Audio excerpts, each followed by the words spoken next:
Magandang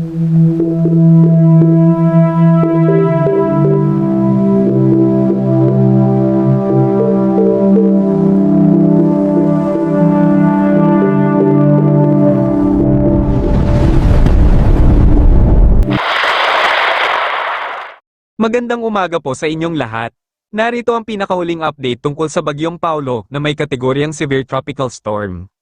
Huling namata nito sa layong malapit sa coastal waters ng Dinapigue, Isabela, at malapit na sa kalupaan ng Isabela.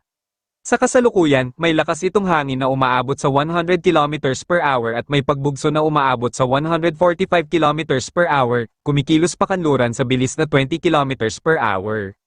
Mga lugar na nasa ilalim ng babala.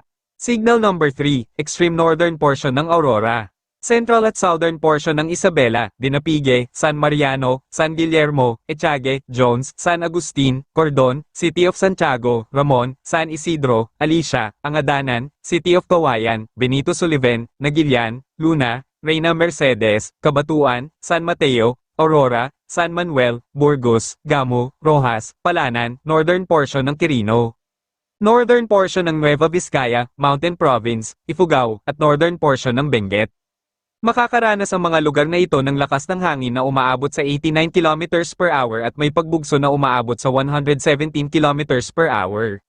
Signal number 2, northern portion ng mainland Cagayan, nalalabing bahagi ng Isabela, nalalabing bahagi ng Quirino, nalalabing bahagi ng Nueva Vizcaya, northern at central portions ng Aurora, northeastern portion ng Nueva Ecija. Southern portion ng Apayao, Kalinga, Abra, nalalabing bahagi ng Benguet, southern portion ng Ilocos Norte, Ilocos Sur, at La Union. Makakaranas ang mga lugar na ito ng hangin na umaabot sa 62 km per hour at may pagbugso na umaabot sa 88 km per hour.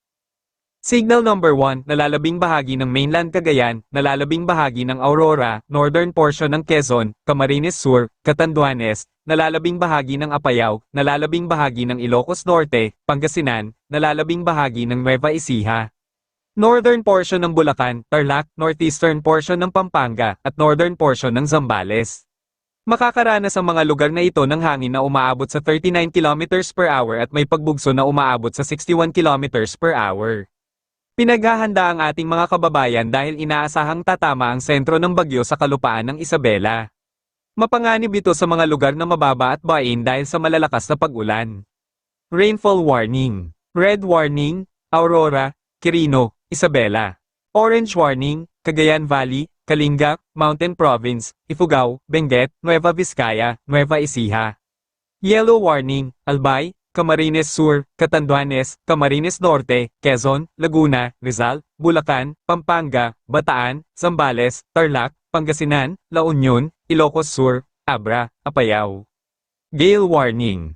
Ang gale warning sa eastern seaboard ng northern at central Luzon, eastern coast ng Cagayan, Isabela, eastern coast ng Aurora, northern at western seaboard ng northern Luzon, Batanes, Babuyan Group of Islands, northern coast ng Cagayan, Ilocos Norte, Ilocos Sur. Lubhang mapanganib sa mga pumalaot sa mga lugar na ito dahil inaasahan ng taas ng alon na 2.8 hanggang 6.0 metro. Maging alerto at mag-ingat po tayong lahat. Inaasahan na mas lalakas pa ang bagyo kapag nasa kanlurang bahagi na ito ng ating bansa at maaaring umabot sa typhoon category. Asahan ng paglakas ng ulan, lalo na sa Luzon. Ito ang pinakahuling update sa lagay ng Bagyong Paulo. Dumako naman tayo sa ating partner para sa mga karagdagang impormasyon sa loob ng ating bansa. Naritong ulat nga sa lagay ng bagyo na si Severe Tropical Storm Paulo o may international name nga na si Matmo. At mas lalo pa nga itong lumakas at umabot na nga sa kategoryang Severe Tropical Storm. Patuloy nga itong kumikilos pakanluran at base nga sa nakikita natin sa ating satellite ay patuloy na nga nitong inaapektuhan ng malalakas na hangin dito sa may Cagayan Valley, maging sa silangang parte pa ng Calabarzon, maging dito sa may silangang parte ng Central Luzon hanggang sa iba pang bahagi ng Bicol Region. Base nga sa latest forecast track dito sa Pag-asa, nakikita nga natin na sa mga susunod na oras ay patuloy nga kikilos itong si Bagyong Paulo pakanluran, hilagang kanluran. At maaari nga itong maglandfall bukas na umaga dito sa pagitan ng Isabela at Northern Aurora.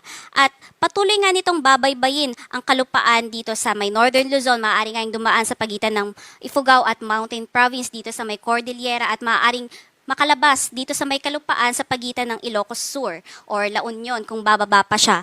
At pagsapit nga bukas din ng gabi, maaaring nandito na nga siya sa may parte ng West Philippine Sea. Sa nakikita nga natin, mabilis lang yung pagkilos nitong si Bagyong Paulo dito sa kalupaan ng Northern Luzon. At patuloy nga itong babaybay, pakanluran, hilagang kanluran hanggang makalabas ng ating Philippine Area of Responsibility Sabado ng umaga. At kikilos nga ito, bahagyang hihilaga at maaaring ang mas lumakas pa at umabot ng typhoon category bago maglandfall dito sa may katimugang parte ng China.